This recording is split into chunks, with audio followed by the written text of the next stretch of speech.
अस्सलाम वालेकुम स्टूडेंट्स। आज हम फिज़िक्स का कर रहे हैं लेक्चर नंबर 8। हमने चैप्टर स्टार्ट किया हुआ था unit number 10 simple harmonic motion and waves, और लास्ट लेक्चर में हमारा वो सारा टॉपिक कंप्लीट हो गया था। लास्ट हमारा टॉपिक था डायफ्रैक्शन ऑफ वेव्स। तो उसके बाद स्टूडेंट्स आज हमने इसकी एक्सरसाइज करनी है। एक्सरसाइज में पहले हम करेंगे एक्सरसाइज के एमसीक्यूज़, उसके बाद review questions, conceptual questions, solve example और न्यूमेरिकल्स। तो आहिस्ता आहिस्ता करके हम ये सारी चीज़ें अंडरस्टैंड करेंगे। तो इसमें जो बोर्ड के हवाले से इंपॉर्टेंट क्वेश्चंस हैं वो भी मैं आपको बताऊंगा, आपने वो अच्छे तरीके से यूनिक नोट से याद करने हैं। तो सबसे पहले हम एक्सरसाइज के एमसीक्यू स्टार्ट करते हैं।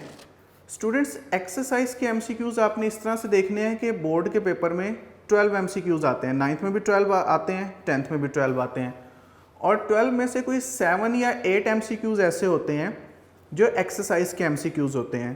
तो आपने तमाम जो टेक्स्ट बुक के पीछे एक्सरसाइज में एमसीक्यूज़ दिए गए हैं वो अच्छे तरीके से याद करने हैं, और उसमें से कोशिश करनी है कि कोई भी एमसीक्यू आपका मिस ना हो। हम ये इसको सॉल्व करते हैं, अंडरस्टैंड करते हैं। तो स्टूडेंट्स, एमसीक्यूज़ करने का सबसे अच्छा तरीका ये होता है कि पहले आप अच्छे तरीके से स्टेटमेंट पढ़ें, और स्टेटमेंट पढ़ने के बाद चारों ऑप्शंस को अच्छी तरह पढ़ें। ऐसा नहीं है कि सपोज अगर ए ऑप्शन हमें लग रहा है कि ठीक है, तो बगैर 3 ऑप्शंस पढ़े हम ए को ही टिक कर दें। तो ऐसे में समटाइम्स हमारा एमसीक्यू ओवर कॉन्फिडेंस में गलत हो जाता है। तो हमने ये चीज़ देख लेनी है कि चारों ऑप्शंस अच्छी तरह पढ़ के, उनकी वैल्यूज़ चेक करके, उनके यूनिट्स चेक करके, फिर हमने इन एमसीक्यूज़ को टिक करना है, ठीक है, और फिर अच्छे तरीके से सही उसका बबल फिल करना है। तो स्टूडेंट्स, नोट्स का पेज नंबर 13 और टेक्स्ट बुक से अगर आप पढ़ रहे हैं तो टेक्स्ट बुक में यूनिट नंबर 1 की एक्सरसाइज के एमसीक्यूज़ आपने निकालने हैं। Exercise MCQs 1, which of the following is an example of simple harmonic motion. इस एमसीक्यू में आपसे पूछ रहे हैं कि इसमें से कौन सी एग्जाम्पल सिंपल हार्मोनिक मोशन को रिप्रेजेंट कर रही है। Option A, motion of a simple pendulum, option B, the motion of ceiling fan, option C, the spinning motion of earth on its axis, और option D, a bouncing ball on a floor. तो students, इसकी correct option है A, motion of simple pendulum. तो MCQ number 1,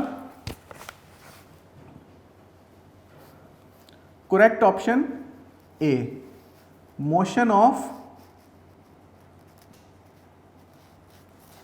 simple pendulum.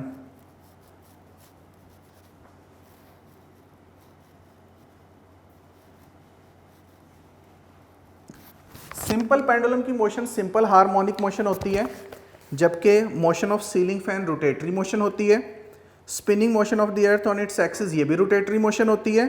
A bouncing ball on a floor, ये होती है जी translatory motion.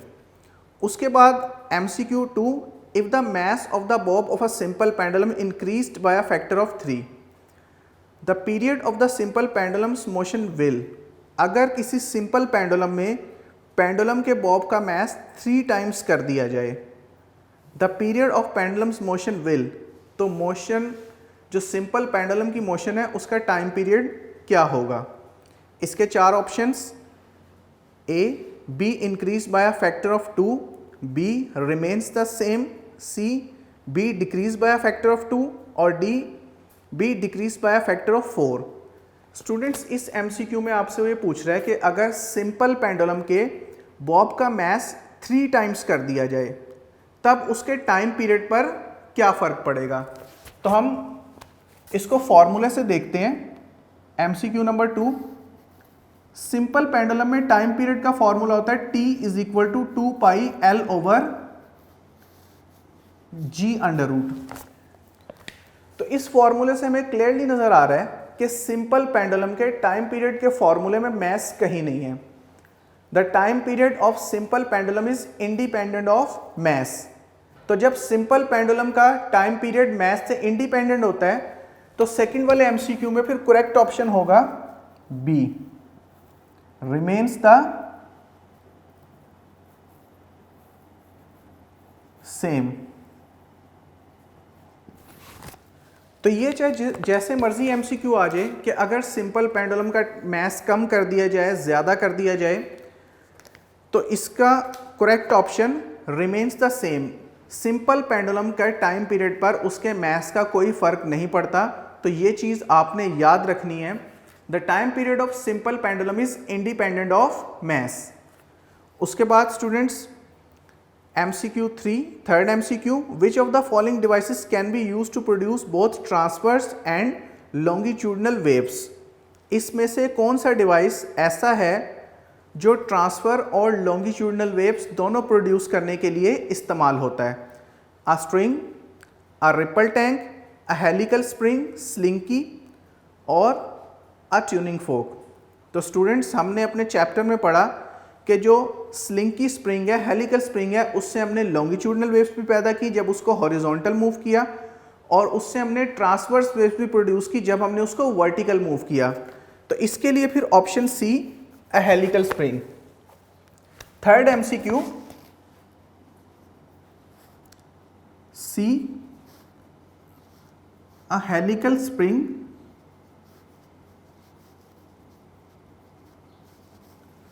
और इसको स्लिंकी स्प्रिंग भी कहा जाता है। हेलिकल स्प्रिंग या स्लिंकी स्प्रिंग दोनों तरह की वेव्स प्रोड्यूस करने के लिए इस्तेमाल होता है। इसमें ट्रांसवर्स वेव भी यूज़ कर सकते हैं, इसकी मदद से आप लॉन्गिट्यूडनल वेव्स भी प्रोड्यूस कर सकते हैं। याद रखिएगा, जब हेलिकल स्प्रिंग के एक एंड को फिक्स करके आप उसको हॉरिजॉन्टल मूव करते हैं तो उससे लॉन्गिट्यूडनल वेव्स पैदा होती हैं, और जब उसको अप एंड डाउन मूव करते हैं, अप एंड डाउन फ्लिप करते हैं, तो उससे ट्रांसवर्स वेव्स प्रोड्यूस होती हैं। इट मीन्स हेलिकल स्प्रिंग या स्लिंकी स्प्रिंग दोनों तरह की वेव्स को प्रोड्यूस करने के लिए इस्तेमाल होता है। ट्रांसवर्स वेव्स प्रोड्यूस करने के लिए भी इस्तेमाल होता है, लॉन्गिट्यूडनल वेव्स प्रोड्यूस करने के लिए भी इस्तेमाल होता है। उसके बाद स्टूडेंट्स MCQ 4, वेव ट्रांसफर। ये बहुत ज़्यादा इंपॉर्टेंट MCQ है। 2014 में बोर्ड में आया है, 2015 में भी बोर्ड में आया है, और अक्सर ये आपके जो यूनिक में टेस्ट होते हैं उसमें भी आता है। इसको आपने बड़े ध्यान से करना है। Wave transfer, option A energy, B frequency, C wavelength and D velocity. तो इसका करेक्ट ऑप्शन है A, wave transfer energy. Wave जो है वो एनर्जी को ट्रांसफर करती हैं। Correct option is A, energy. Waves energy को एक जगह से दूसरी जगह ट्रांसफर करती हैं। इस टॉपिक का कॉन्सेप्ट आपने waves as carrier of energy में पढ़ रखा है चैप्टर के अंदर। उसके बाद MCQ number 5, which of the following is a method of energy transfer. Energy transfer का मेथड इनमें से कौन सा है, यानी कि किस मेथड से एनर्जी हम एक जगह से दूसरी जगह ट्रांसफर करते हैं। MCQ 5, which of the following is the method of energy transfer. इसमें से कौन सा एनर्जी ट्रांसफर का मेथड है? Option A conduction, option B radiation, option C wave motion, option D all of these. तो स्टूडेंट्स हम इन तमाम मेथड्स के ज़रिए एनर्जी ट्रांसफ़र करते हैं। तो इसका correct option D, all of these.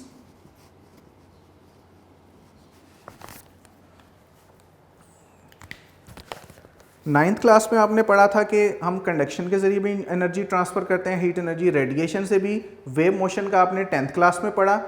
तो ये तीनों मेथड्स हम इस्तेमाल कर सकते हैं एनर्जी ट्रांसफ़र में। तो विच of the following method is a method of energy transfer? Conduction, radiation, wave motion. तो इसका correct option students all of these. उसके बाद MCQ 6,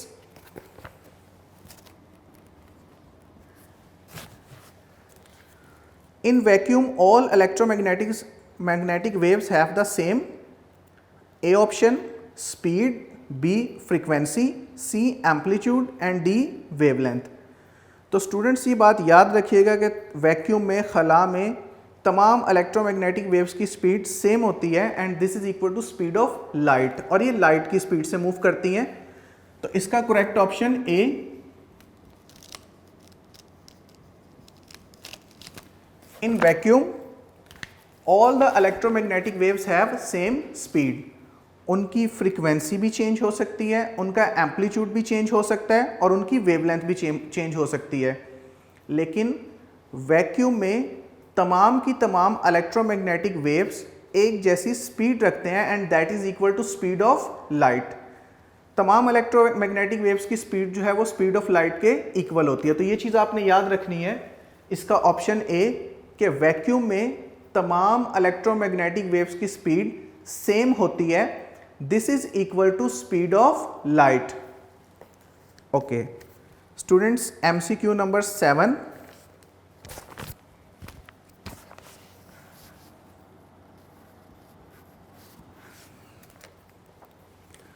a large ripple tank with a vibrator working at a frequency of 30 Hz produces 25 complete waves in the distance of 50 cm. The velocity of the wave is। Students ये एक छोटा सा numerical है, तो बेहतर है कि आप इस न्यूमेरिकल का सोल्यूशन देख के इसको याद करें ताकि आपको अच्छे तरीके से इसका ऑप्शन याद रह जाए। सबसे पहले वाइब्रेटर में फ्रीक्वेंसी आपको गिवन है 30 हर्ट्ज और इस वाइब्रेटर में जो वेव्स कंप्लीट हो रही हैं 25 कंप्लीट वेव्स। 25 कंप्लीट वेव्स, तो अगर नंबर ऑफ वेव्स को हम n से शो करते हैं तो 25 वेव्स कंप्लीट हो रही हैं इन अ डिस्टेंस ऑफ 50 सेंटीमीटर, और डिस्टेंस 50 सेंटीमीटर। तो स्टूडेंट्स ये चीज़ आपने बहुत ज़्यादा मद्देनज़र रखनी है कि डिस्टेंस यानी कि टोटल डिस्टेंस जो आपको दिया गया 50 सेंटीमीटर का, टोटल डिस्टेंस 50 सेंटीमीटर, और इस 50 सेंटीमीटर के डिस्टेंस में 25 वेव्स कंप्लीट हो रही हैं। 50 सेंटीमीटर के डिस्टेंस में 25 वेव्स कंप्लीट हो रही हैं। तो यहाँ से जो वेवलेंथ है वो कैसे कैलकुलेट होगी?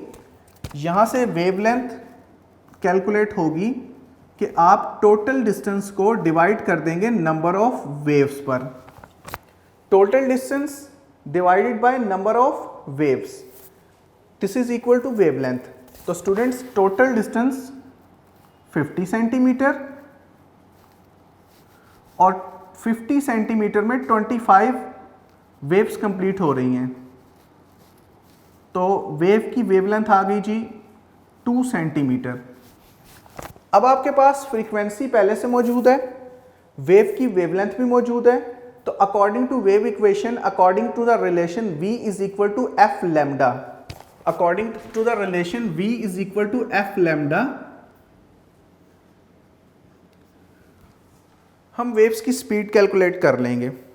अ ripple tank with a large ripple tank with a vibrator working at frequency of 30 Hz produces 25 complete waves in a distance of 50 centimeter. The velocity of the wave, A option 53 centimeter per second, B option 60 centimeter per second, C 750 centimeter per second and D 1500 metre पर second. तो हम इसका correct option जो है वो फॉर्मूले से देख लेते हैं।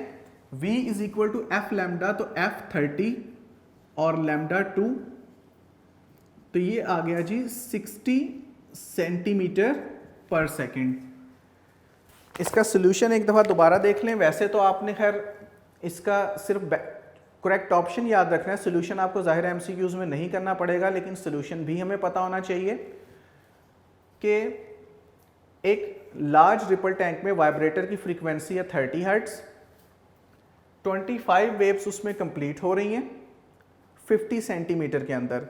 तो टोटल इसके अंदर डिस्टेंस आपको दिया गया 50 सेंटीमीटर और वेव्स कंप्लीट हो रही हैं 25, तो wavelength is equal to distance over number of waves. Distance 50 centimetre, number of waves 25, तो वेवलेंथ 2 सेंटीमीटर आ गई। V is equal to F lambda, तो एफ 30 और लैम्डा 2 60 सेंटीमीटर पर सेकेंड। तो इसका करेक्ट ऑप्शन बनेगा students B 60 centimetre per second. उसके बाद next MCQ, MCQ number 8,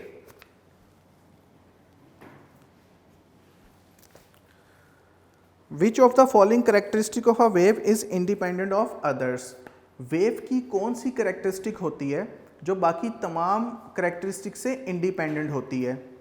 which of the following characteristic of a wave is independent of others. Wave की कौन सी ऐसी कैरेक्टरिस्टिक होती है जो बाकी तमाम से इंडिपेंडेंट होती है। Option A speed, B frequency, C amplitude and D wavelength. तो स्टूडेंट्स स्पीड, फ्रीक्वेंसी और वेवलेंथ ये तो आपस में एक दूसरे पर डिपेंड करती है। हाँ, इसमें जो एक सी ऑप्शन है एम्पलीट्यूड, एम्पलीट्यूड किसी और दूसरी क्वांटिटी पर डिपेंड नहीं करता। तो इसमें आप करेक्ट ऑप्शन लिखेंगे सी एम्पलीट्यूड।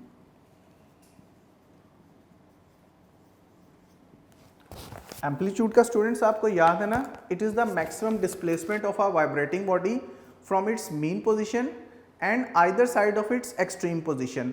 यानी कि एम्पलीट्यूड क्या होता है, मीन पोजीशन से लेकर एक्सट्रीम पोजीशन तक का जो मैक्सिमम डिस्प्लेसमेंट होता है उसको एम्पलीट्यूड कहा जाता है।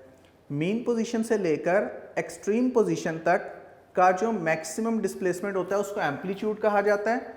और वेव्स का जो एम्पलीट्यूड होता है वो दूसरी तमाम वेव्स की प्रॉपर्टीज से इंडिपेंडेंट होता है। वेव्स का एम्पलीट्यूड बाकी तमाम वेव्स की प्रॉपर्टीज से इंडिपेंडेंट होता है, ना उसका स्पीड से कोई लिंक होता है, ना फ्रीक्वेंसी से, ना वेवलेंथ से। लास्ट MCQ 9, ये भी बहुत ज़्यादा इंपॉर्टेंट है, बार बार बोर्ड में पूछा जाता है। जैसा कि 2014, 15 और 18 3 साल ये MCQ रिपीट हुआ है लाहौर बोर्ड में, तो इसको भी आपने बड़े ध्यान से करना है। The relation between velocity, frequency and wavelength of a wave is, the relation between velocity, frequency and wavelength of a wave is A option Vf is equal to lambda, B F lambda is equal to V, C V lambda is equal to F and D V is equal to lambda over F। तो students इसका correct option बनेगा 9 वाले का B option, F lambda is equal to V, या जिसको आप लिखते हैं v is equal to F lambda, लेकिन वो ऑप्शंस में आपको दिया गया है F lambda is equal to V.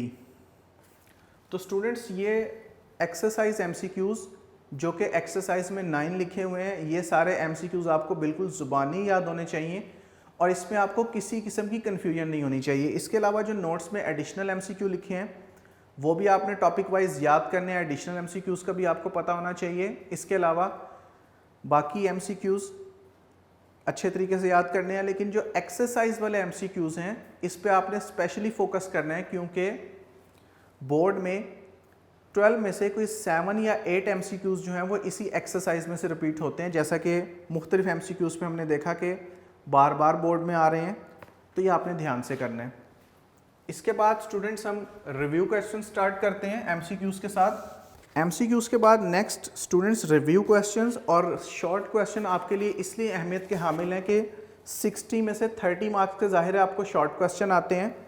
तो exercise short question, conceptual question, ये सारे आपने अच्छे तरीके से देखने हैं, याद करने हैं। इसमें बहुत सारे ऐसे क्वेश्चन हैं जो जिनका answer as it is book में लिखा हुआ है, आप चैप्टर में याद कर चुके हैं, पढ़ चुके हैं, लेकिन रिव्यू के तौर पे एक दफ़ा हम उन्हें दोबारा डिस्कस करेंगे कि अगर कोई उसमें अंडरस्टैंडिंग प्रॉब्लम रह चुका है तो वो आप दोबारा अंडरस्टैंड कर लें। तो अब हम स्टार्ट करते हैं unit number 10 review questions.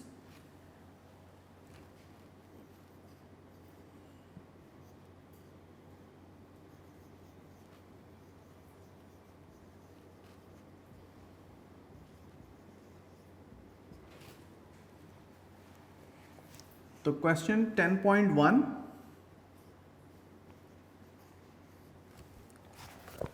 Question 10.1, what is the simple harmonic motion? What are the necessary conditions for a body to execute simple harmonic motion?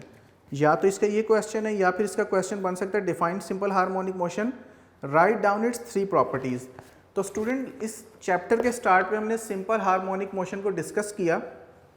A body executing simple harmonic motion, in the body executing simple harmonic motion, acceleration of the body is directly proportional to the displacement from its mean position and is always directed towards the mean position।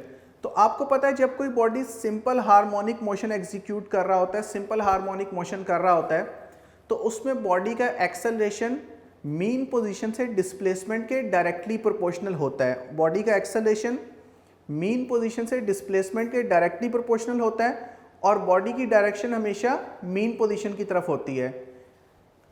In a body, the acceleration of a body executing simple harmonic motion is directly proportional to the displacement from mean position and is always directed towards the mean position.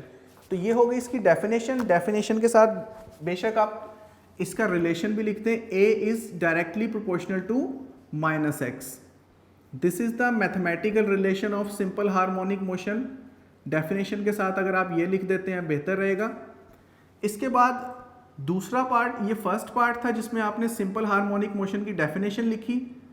इस question का second part था properties of simple harmonic motion.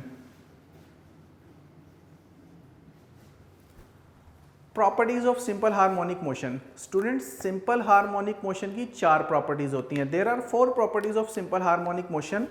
सबसे पहले, in simple harmonic motion या a body executing simple harmonic motion vibrates about a fixed position. जो कोई body simple harmonic motion कर रहा होता है, vibrate about a fixed position, एक फिक्स पोजीशन के गिर्द वाइब्रेट करता है। इस फिक्स पोजीशन को कहा जाता है mean position. A body executing simple harmonic motion vibrates about a fixed position, this fixed position is called mean position. दूसरी property, the acceleration of a body is always directed towards the mean position. Acceleration जो होता है body का, जो simple harmonic motion कर रहा होता है, उसका एक्सेलरेशन हमेशा मीन पोजीशन की तरफ होता है। Second property, the acceleration of a body executing simple harmonic motion is always directed towards the mean position. Body का जो एक्सेलरेशन होता है वो हमेशा मीन पोजीशन की तरफ होता है। Third property, the acceleration of a body is directly proportional to the displacement from mean position. Body का जो एक्सेलरेशन होता है वो डायरेक्टली प्रोपोर्शनल होता है मीन पोजीशन से डिस्प्लेसमेंट के। इसका मतलब ये हुआ कि अगर हम इस रिलेशन में कहते हैं A is directly proportional to minus x, it means कि at mean position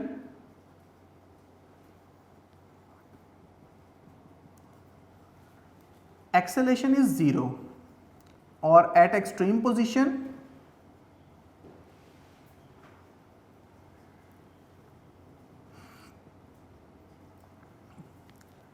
acceleration is maximum. Third property जो कि इसकी बहुत ज़्यादा इंपॉर्टेंट है, जो कि सिंपल हार्मोनिक मोशन की डेफिनेशन का भी बेसिक पोर्शन है। अब the acceleration of a body executing simple harmonic motion is directly proportional to the displacement from mean position. और इसकी fourth property, the velocity of the body is maximum at mean position and minimum at extreme position. जो velocity का होता है वो acceleration से opposite होता है। एक्सेलरेशन मीन पोजीशन पर 0 होता है, जबकि बॉडी की वेलोसिटी मीन पोजीशन पर मैक्सिमम होती है। और जो एक्सेलरेशन है वो एक्सट्रीम पोजीशन पर मैक्सिमम होता है, जबकि एक्सट्रीम पोजीशन पर आकर बॉडी एक लम्हे के लिए रेस्ट पोजीशन में आता है। Body becomes briefly at rest, body एक लम्हे के लिए रेस्ट पोजीशन में आता है। इस वजह से एक्सट्रीम पोजीशन पर आकर बॉडी की वेलोसिटी 0 हो जाती है। तो ये जो हमने शॉर्ट क्वेश्चन, पहला रिव्यू क्वेश्चन किया है, इसमें 4 प्रॉपर्टीज स्टडी की हैं और हमने डेफिनेशन की है सिंपल हार्मोनिक मोशन की। तो ये आपको एक शॉर्ट क्वेश्चन में भी आ सकता है, define simple harmonic motion, right the properties of simple harmonic motion, या फिर आपको अलहदा अलहदा से भी आ सकता है, सिंपल हार्मोनिक मोशन की डेफिनेशन अलहदा शॉर्ट क्वेश्चन आ सकती है और जो सिंपल हार्मोनिक मोशन की प्रॉपर्टीज़ हैं वो अलहदा से शॉर्ट क्वेश्चन आ सकती हैं। उसके बाद students,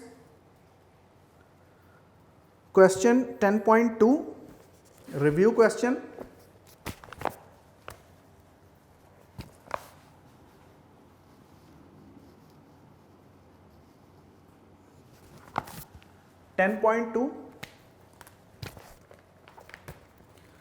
Think of several examples in everyday life of motion that are simple harmonic motion.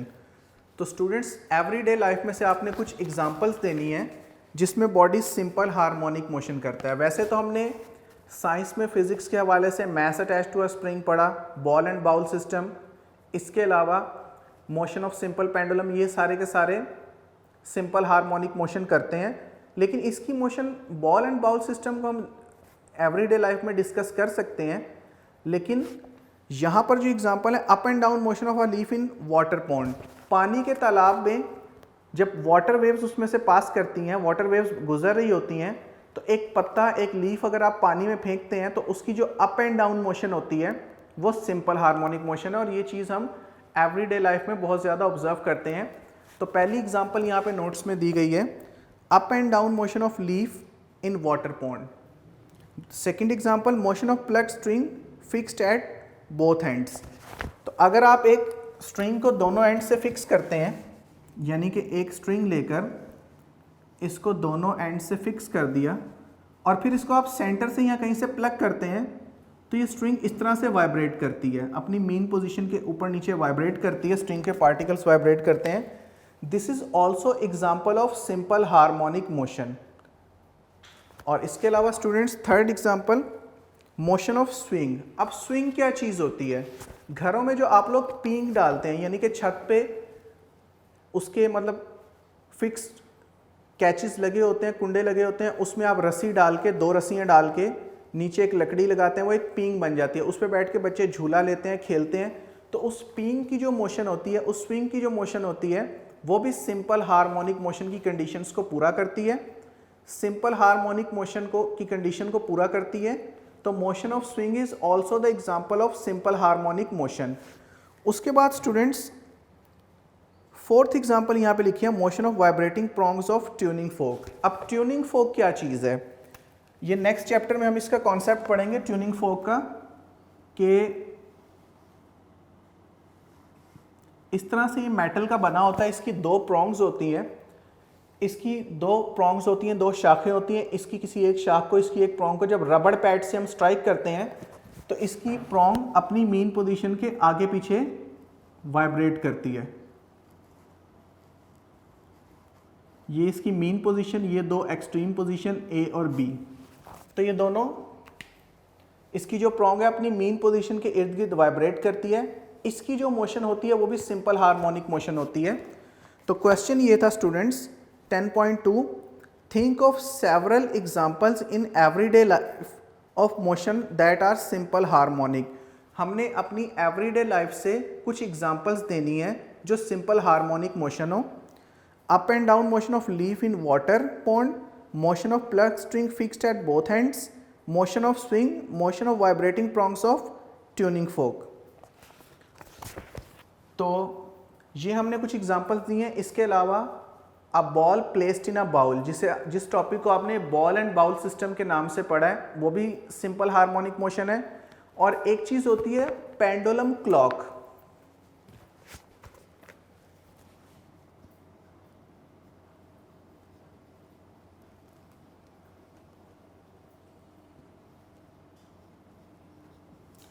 अब ये पेंडुलम क्लॉक क्या चीज़ है, या आप लोगों ने भी देखा होगा कि जब आप वॉचेस वाली शॉप पे जाते हैं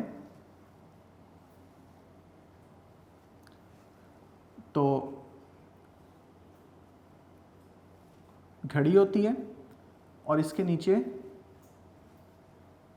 एक पेंडुलम वाइब्रेट कर रहा होता है।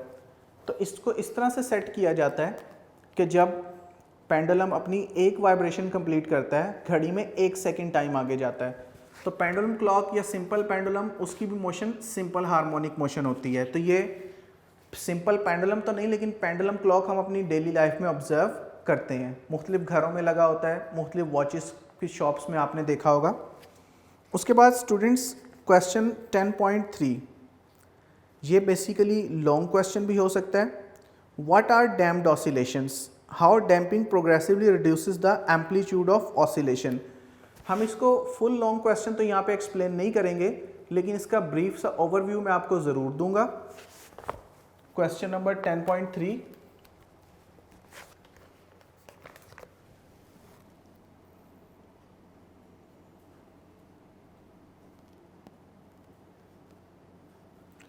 बेसिकली ये लॉन्ग क्वेश्चन है।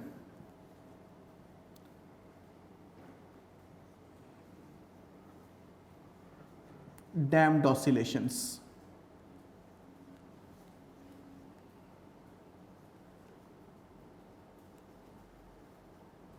Damped oscillations. स्टूडेंट्स, अगर आपको पेपर में डैम्प्ड ऑसिलेशन का लॉन्ग क्वेश्चन आता है तो आपने इसके जो पॉइंट्स बनाने हैं वो क्या होंगे? डेफिनेशन,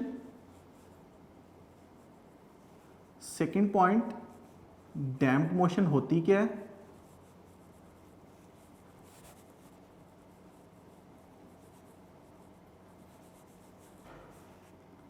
थर्ड पॉइंट आपने बनाना है इसकी एक्सप्लेनेशन,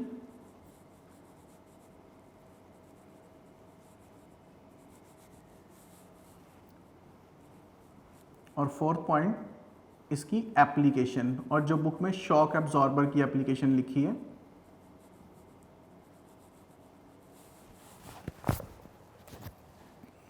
डैम्प्ड ऑसिलेशंस क्या होता है, इसको हम ज़ाहिर है कम्प्रीहेंसिवली इस चैप्टर में कर चुके हैं।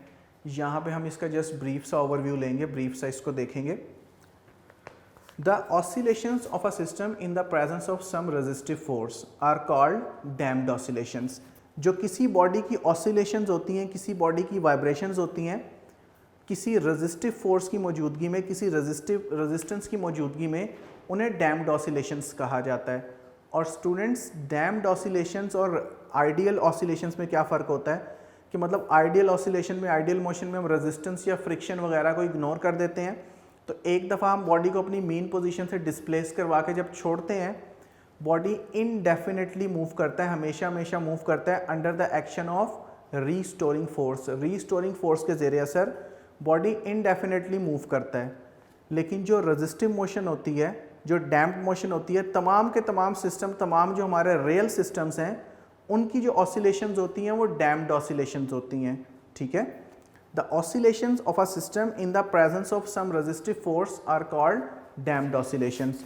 और डैम्पिंग से हमारा एम्पलीट्यूड कैसे रिड्यूस होता है कि ये एक डायग्राम बनाई गई है बुक में, अगर आप इसको समझ लेते हैं। देखिए, जब हम किसी चीज़ को वाइब्रेट करवाते हैं, जब कोई चीज़ ऑसिलेट करती है तो पहली वाइब्रेशन में उसका एम्पलीट्यूड ऑफ वाइब्रेशन ज़्यादा होता है।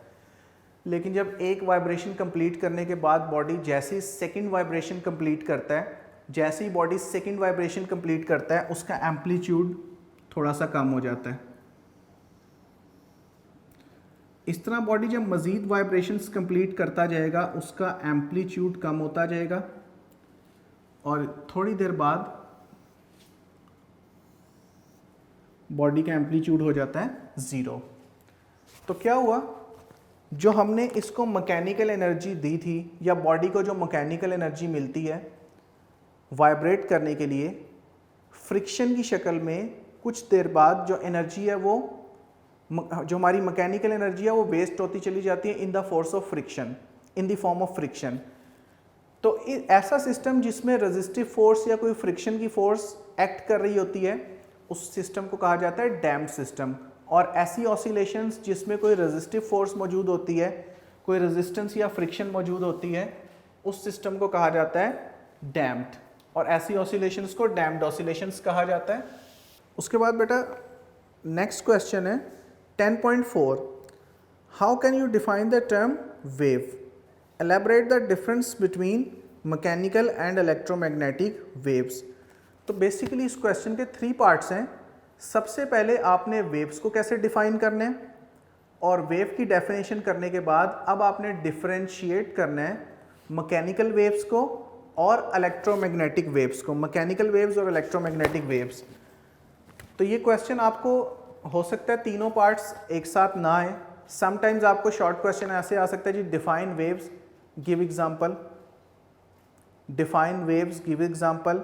या फिर ऐसे क्वेश्चन आ सकता है डिफाइन वेव्स और वेव्स की application, write the few application of waves. या समटाइम्स ये क्वेश्चन एज इट इज़ भी आ सकता है जी, डिफाइन वेव और differentiate between mechanical waves and electromagnetic waves. तो सबसे पहले इसमें आपने क्या करना है 10.4 में, कि वेव की डेफिनेशन करनी है।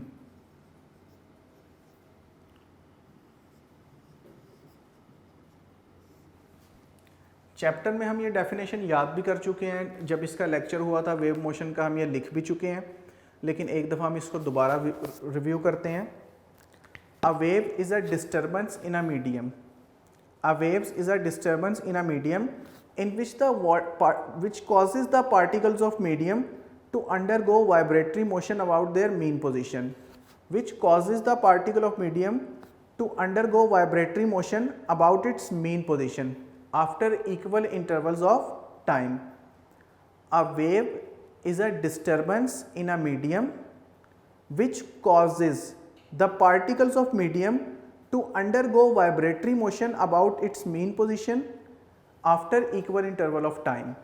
वेव किसी मीडियम में पैदाशुदा ऐसी डिस्टर्बेंस को कहते हैं, ऐसे खलल को कहते हैं जिसमें मीडियम के पार्टिकल्स अपनी मीन पोजीशन के इर्द गिर्द वाइब्रेट करते हैं, जिसमें मीडियम के पार्टिकल्स अपनी मीन पोजीशन के इर्द गिर्द वाइब्रेट करते हैं after equal interval of time, वक्त के मखसूस लम्हों के बाद। A wave is a disturbance in a medium in which causes the particles of medium to vibrate about their mean position after equal interval of time. Students, उसके बाद अब differentiate करने का क्या तरीकाकार होता है कि आपने दरमियान में लाइन लगानी होती है। अब क्वेश्चन ये है जी, elaborate the difference between mechanical waves and electromagnetic waves. Elaborate का मतलब होता है मिसाल दे के फ़र्क वाज़िया करना। तो एलैबोरेट द डिफरेंस एलैबोरेट करने के लिए स्टूडेंट्स आपने दरमियान में लाइन लगानी है और एक साइड पे आपने लिखना है mechanical waves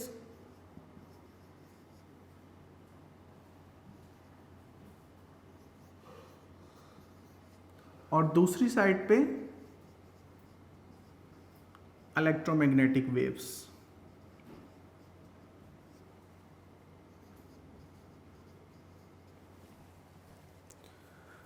mechanical waves and electromagnetic waves.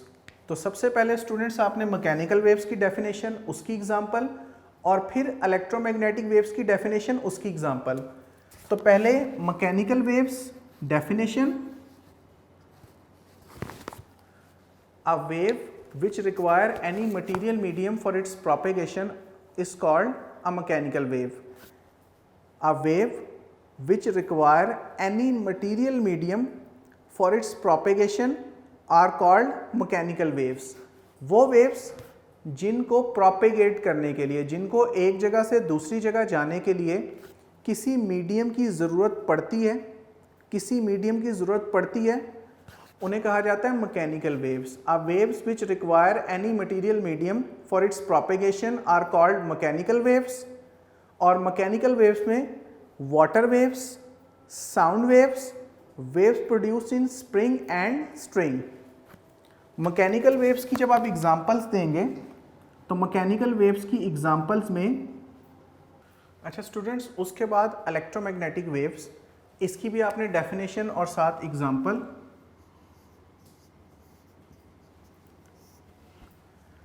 The waves which do not require any material medium for their propagation are called electromagnetic waves.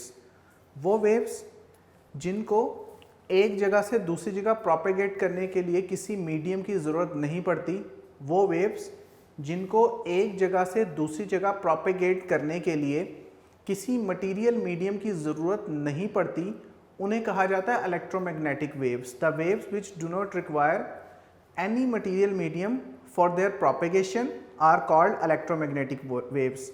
For example, इसकी जो आपने एग्जांपल देनी है,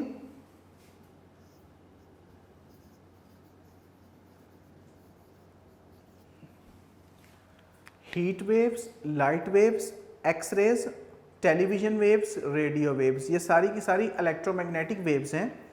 इन्हें एक जगह से दूसरी जगह मूव करने के लिए, प्रोपेगेट करने के लिए, एक जगह से दूसरी जगह स्प्रेड होने के लिए किसी मीडियम की ज़रूरत नहीं पड़ती। These are called electromagnetic waves.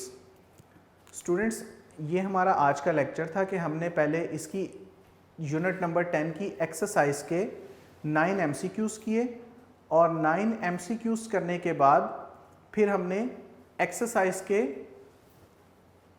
10.1 से 10.4 तक रिव्यू क्वेश्चन डिस्कस किए। इंशाल्लाह ताला नेक्स्ट लेक्चर में हम 10.5 क्वेश्चन से इसको स्टार्ट करेंगे। तब तक आप ये रिवाइज कर लें, याद कर लें। तब तक के लिए अल्लाह हाफिज़, stay home, stay safe. Thank you very much.